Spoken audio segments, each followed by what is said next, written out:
अस्सलाम वालेकुम प्यारे व्यूअर्स, उम्मीद करती हूँ आप ठीक होंगे। आज हम आपके लिए नई रेसिपी लेकर आए हैं। इस रेसिपी का नाम है चटपटी चटनी।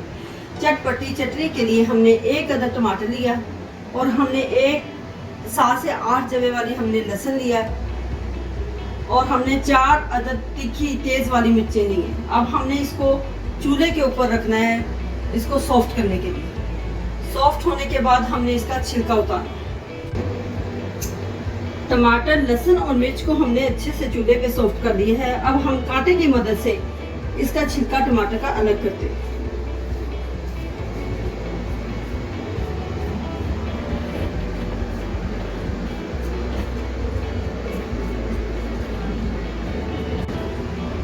टमाटर, लहसुन और मिर्च से हमने छिलका अलग कर लिया है। अब हम इसको बारीक बारीक काट लेते हैं।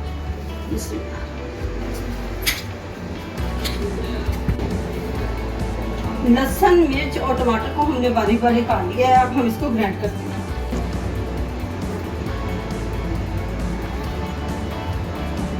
टीस्पून हमने सॉल्ट ऐड कर दिया इसमें। अब हम इसको ग्राइंड कर देंगे। चटनी को हमने ग्राइंड कर दिया है। अब हम इसको बोल में निकाल लेते हैं। चटनी हमारी तैयार हो चुकी है। हमारी वीडियो पसंद आए लाइक करना, सब्सक्राइब करना और बेल आइकन को प्रेस करना ताकि हमारी वीडियो हर वक्त आप तक पहुंचे।